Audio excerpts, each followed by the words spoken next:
showing up. Kornet!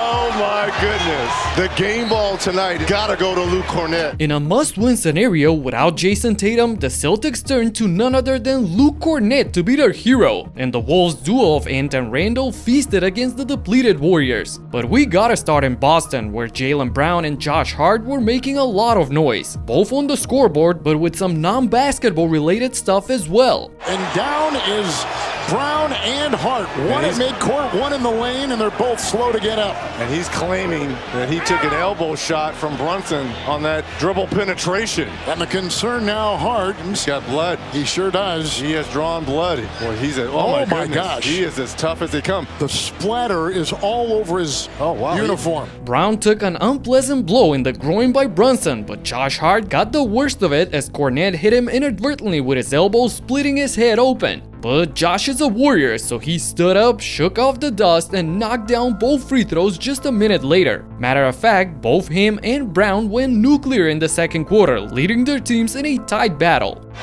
Brown, three, trying to tie, and does! And now they hand off and they switch. Brunson, Brown will fire.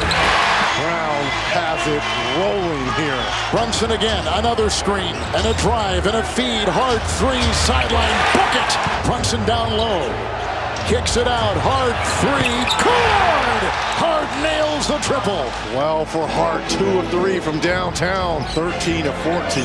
Brown, big night so far, and he continues lacing one from 3.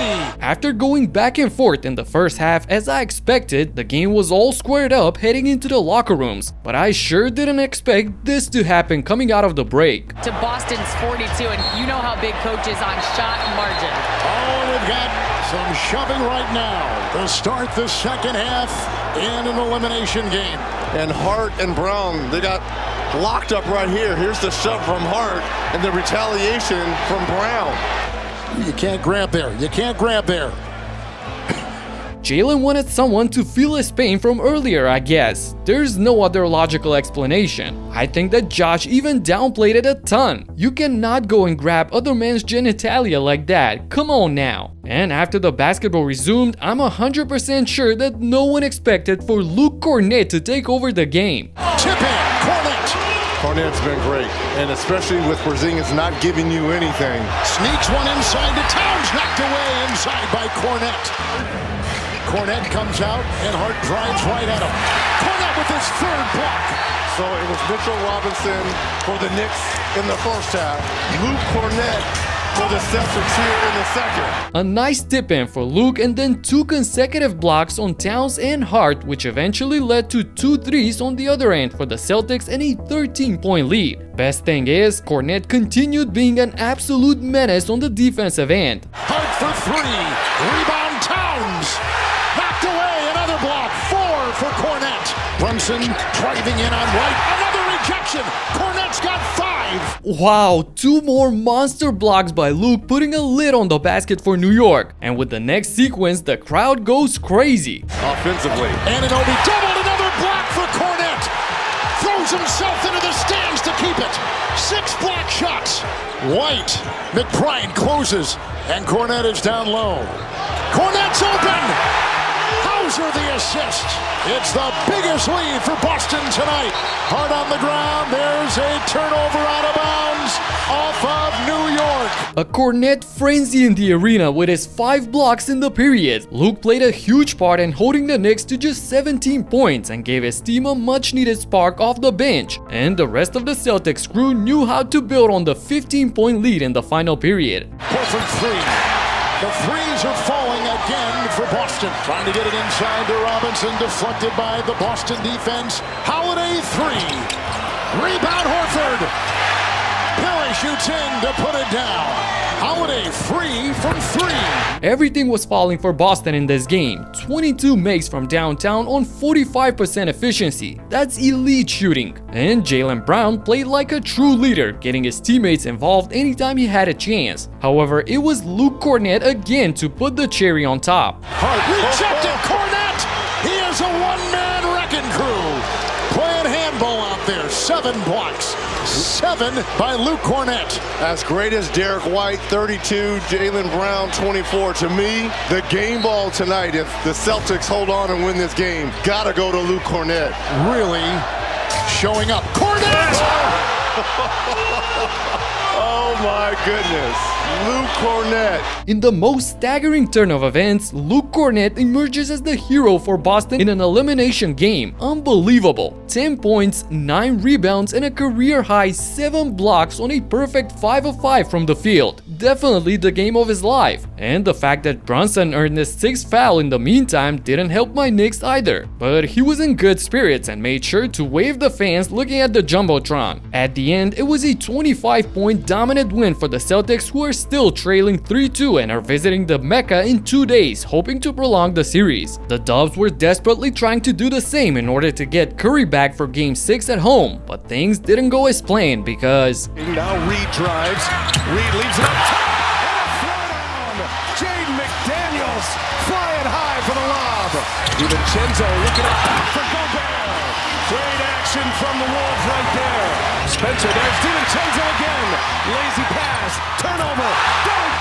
The big Ragu got him on their feet. The Wolves were flying up and down the court, playing defense, throwing lobs on their way to an 8-point lead early in the second quarter. On the other end, there wasn't really a game plan in motion on how to counteract them, just some individual outbursts like this one. Looney gets the offensive rebound, and Kuminga. Similarly, like the last couple of games, Butler was quiet in this one as well, unexpectedly so because it was obvious that something was wrong with him. Multiple reports came out that he was dealing with an illness on top of his ankle and backside problems. Both Green and Kerr addressed that in the press conferences, but Jimmy was playing through it despite all problems. On the contrary, Randle was feeling great. And Randle for 3, late clock, and he buries it. Julius Randle shooting at 35% from three-point range. Randle running the floor, Randle taking on all comers. Here goes! With 10 of his 29 points in the period, Julius got the Wolves up by 15 going into halftime, and Steph didn't like that at all. You could see the disappointment in his eyes. I'm positive that things would have been much different if he was on the floor. So with all that being said, the third quarter belonged to Minnesota. Edwards steps into a 3.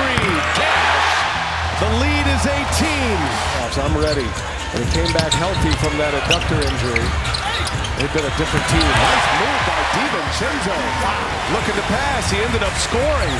It's one of those good news, bad news stats. Edwards.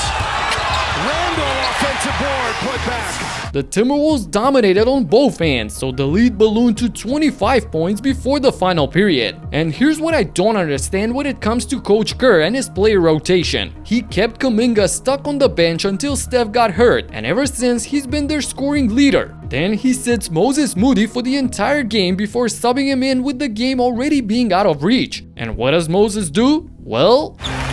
Moses Moody got it. Wow. It's got to feel good for him.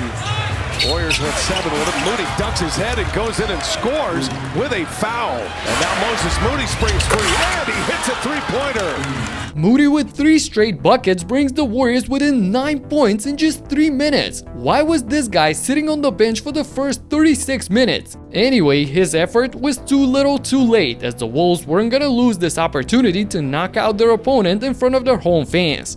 Just as it looked like Golden State was down, now Anthony Edwards hits a big three-pointer for the Wolves. 13 second half tonight.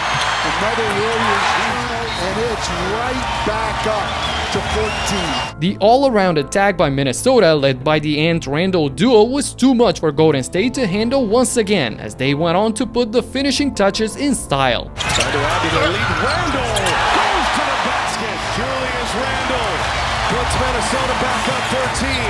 Golden State home, and McDaniels set up by Anthony Edwards. McDaniels, the high flyer on the receiving end. There's Edwards. Randle running the floor.